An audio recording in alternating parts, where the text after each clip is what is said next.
Tarzan, the Lord of the Jungle. Written by Edger Rice Burroughs. 1. Tantor, the elephant. His great bulk swaying to and fro, as he threw his weight, first upon one side, and then upon the other. Tantor the elephant lolled, in the shade of the father of forests. Almost omnipotent he, in the realm of his people. Dango, Sheeta, even Numa the mighty, were as naught to the pachyderm. For 100 years, he had come and gone, up and down the land, that had trembled to the comings and the goings of his forebears, for countless ages. In peace he had lived with Dango the hyena, Sheeta the leopard, and Numa the lion.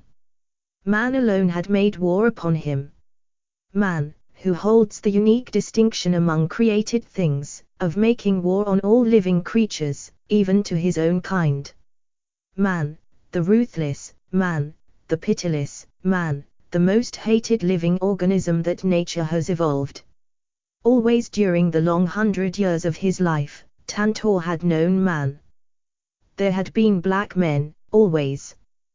Big black warriors with spears and arrows, little black warriors, swart Arabs with crude muskets, and white men with powerful express rifles, and elephant guns. The white men had been the last to come, and were the worst. Yet Tantor did not hate men, not even white men.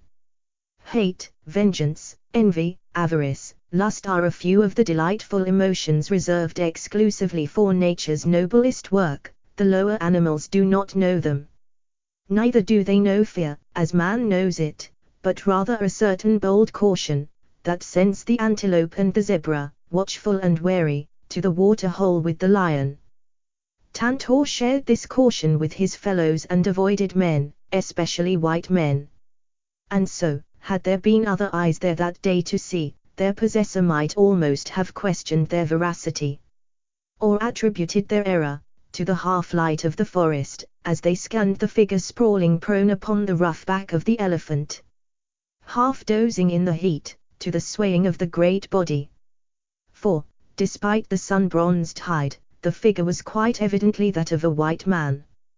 But there were no other eyes to see, and Tantor drowsed in the heat of midday, and Tarzan, lord of the jungle, dozed upon the back of his mighty friend. A sultry air current moved sluggishly from the north, bringing to the keen nostrils of the ape-man no disquieting perception. Peace lay upon the jungle, and the two beasts were content. In the forest, Fard and Motlog, of the tribe El-Harb, hunted north from the Menzil of Sheikh Ibn Jad, of the Beni Salem Fendi El-Gwad. With them were black slaves. They advanced warily, and in silence upon the fresh spoor of El-Fil, the elephant. The thoughts of the swart Arabs dwelling upon ivory. Those of the black slaves upon fresh meat.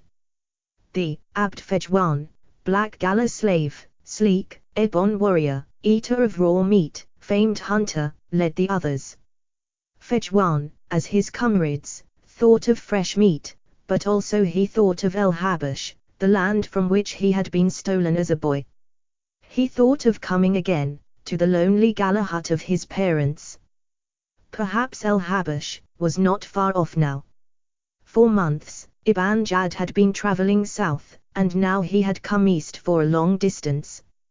El-Habash must be near. When he was sure of that, his days of slavery would be over and Ibn Jad would have lost his best gala slave. 2 marches to the north, in the southern extremity of Abyssinia, stood the round dwelling of the father of Fejwan.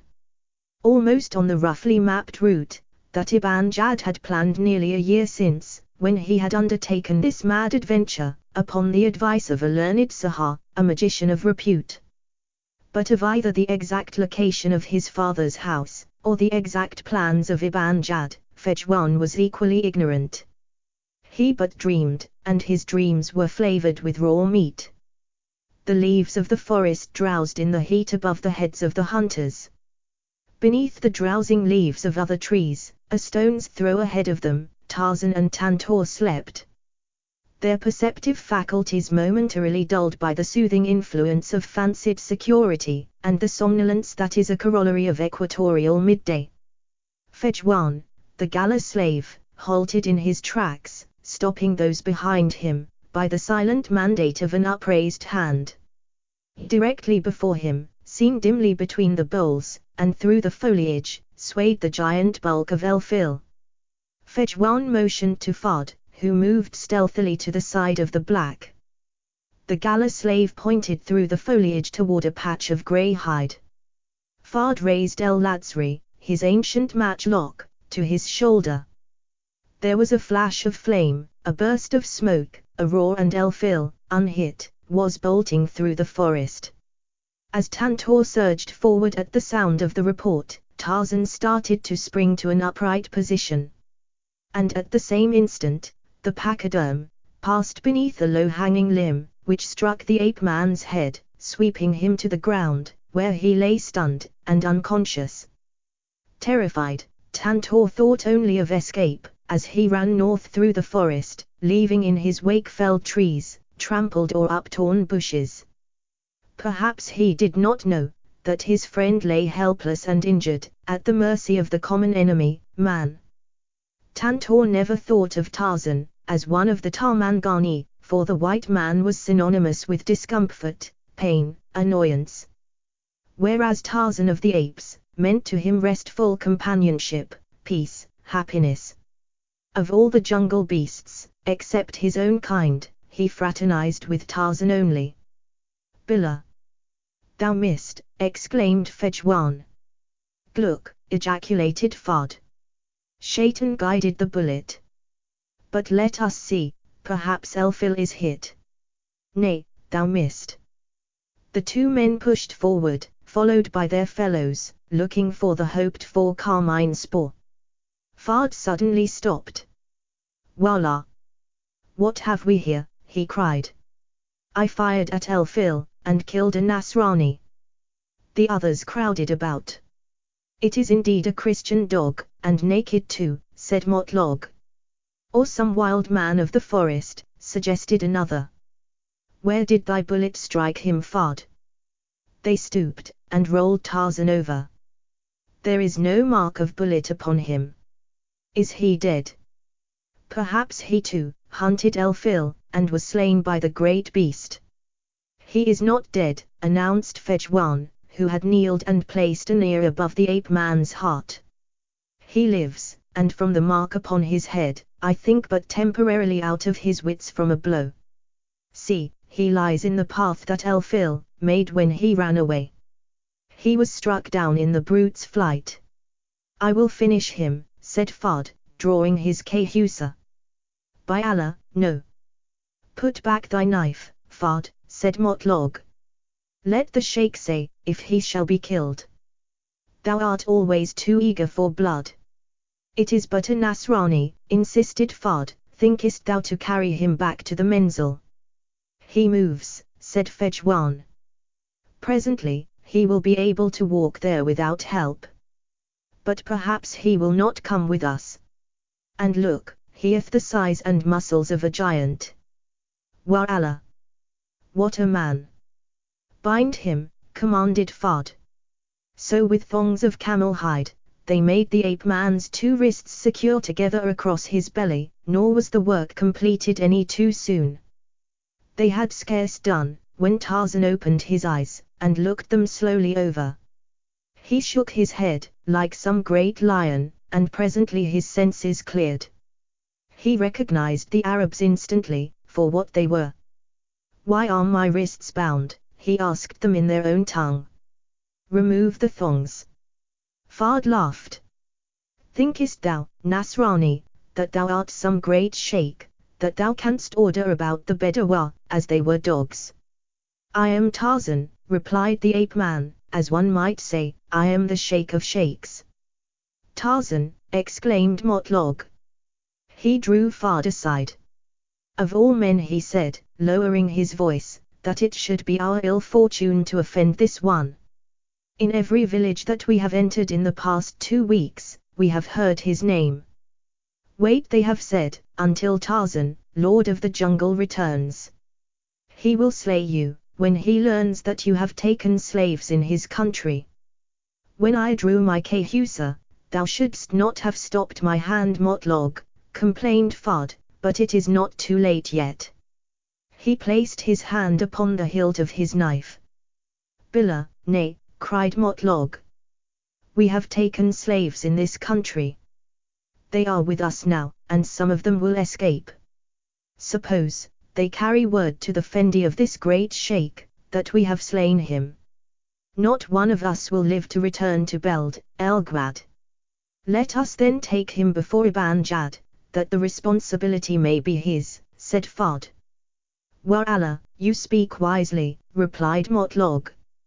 What the sheikh doeth with this man, is the sheikh's business. Come. As they returned to where Tarzan stood, he eyed them questioningly. What have you decided to do with me? He demanded. If you are wise, you will cut these bonds and lead me to your sheikh. I wish a word with him. We are only poor men, said Motlog. It is not for us to say what shall be done, and so we shall take you to our sheikh, who will decide.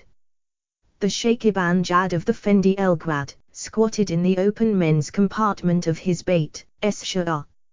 And beside him, in the muqard of his house of hair, sat Tolag, his brother, and a young Bedouin, Zid, who, doubtless, found less attraction in the company of the sheikh, than in the proximity of the sheikh's harem, whose quarters were separated from the muqard only by a breast-high curtain, suspended between the waist poles of the bait, affording thus an occasional glimpse of Edger, the daughter of Ibn Jad.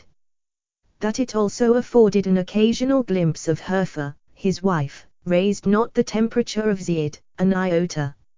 As the men talked, the two women were busy within their apartment, at their housewifely duties. In a great brazen, Chidda Herfa was placing mutton to be boiled for the next meal, while Edger fashioned sandals from an old bag of camel leather, impregnated with the juice of the dates, that it had borne upon many a rala. And meanwhile they missed naught of the conversation that passed in the muqard. We have come a long way, without mishap from our own Beld, Ibn Jad was remarking, and the way has been longer, because I wished not to pass through El Habash, lest we be set upon or followed, by the people of that country. Now may we turn north again, and enter El Habash, close to the spot where the magician foretold we should find the treasure city of Nimia. And thinkest thou, to find this fabled city easily, once we are within the boundaries of El Habash? Asked Tolag, his brother. Wa Allah, yes. It is known to the people of this far south Habash. Fejwan, himself an Habashi, though he has never been there, heard of it as a boy. We shall take prisoners among them, and by the grace of Allah, we shall find the means to loose their tongues, and have the truth from them. By Allah, I hope it does not prove like the treasure that lies upon the great rock, El Hawara in the plain of Medainsali, said Zid. An Afrit guards it, where it lay sealed in a stone tower. And they say that should it be removed, disaster would befall mankind. For men would turn upon their friends, and even upon their brothers, the sons of their fathers and mothers, and the kings of the world would give battle, one against another. Yea, testified Tolag, I had it from one of the Fendi Hazim, that a wise Moghribi came by there in his travels, and consulting the Kabbalistic signs in his book of magic, discovered that indeed the treasure lay there. But none dared take it up, said Zid. Billah, exclaimed Ibn Jad. There be no Afrit guarding the treasures of Nimia. Naught but flesh and blood Habush, that may be laid low with ball and powder. The treasure is ours for the taking. Allah grant that it may be as easily found as the treasure of Giyah, said Zid, which lays a journey north of Tebuk, in the ancient ruins of a walled city. There, each Friday, the pieces of money roll out of the ground and run about over the desert, until sunset. Once we are come to Nimia, there will be no difficulty finding the treasure, Ibn Jad assured them.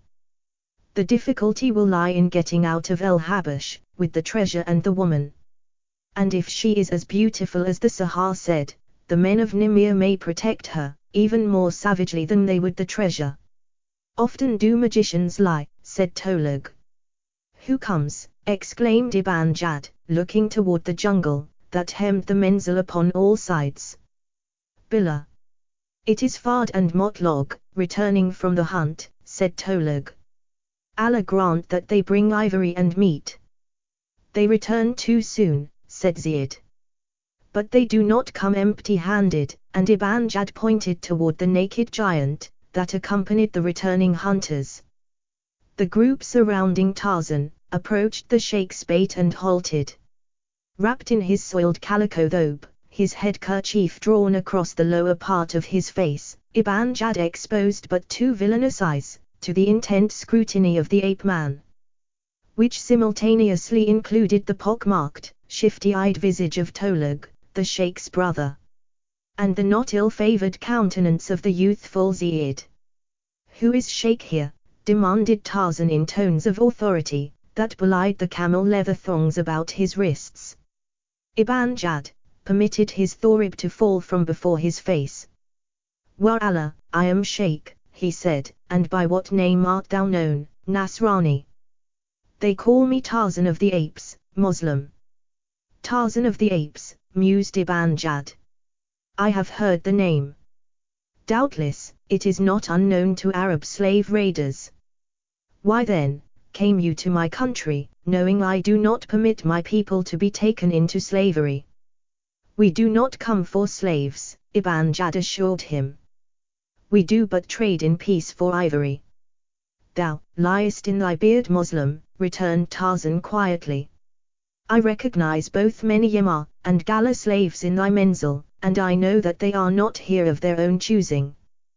Then too, was I not present when your henchman fired a shot at El-Fil? Is that peaceful trading for ivory? No, it is poaching, and that, Tarzan of the Apes does not permit in his country. You are raiders and poachers. By Allah, we are honest men, cried Ibn Jad. Fard and Motlog did but hunt for meat. If they shot El-Fil, it must be that they mistook him for another beast. Enough, cried Tarzan. Remove the thongs that bind me, and prepare to return north from whence thou camest.